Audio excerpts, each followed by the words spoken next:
In this video, I will show you how to find and replace in Excel. So in Home tab, click here, find and select, and here click on replace. Now you will see this dialog box, find any number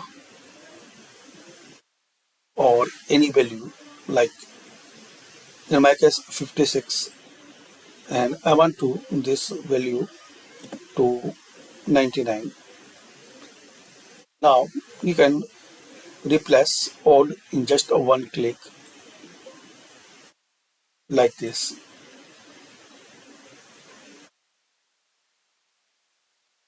Also you can use replace one by one.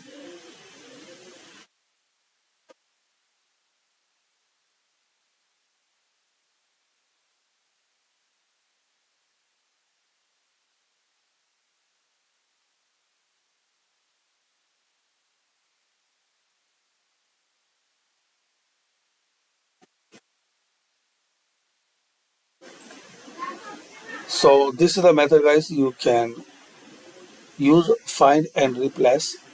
Click on it and replace, and in the first type any value, and in second one type value which you want to replace.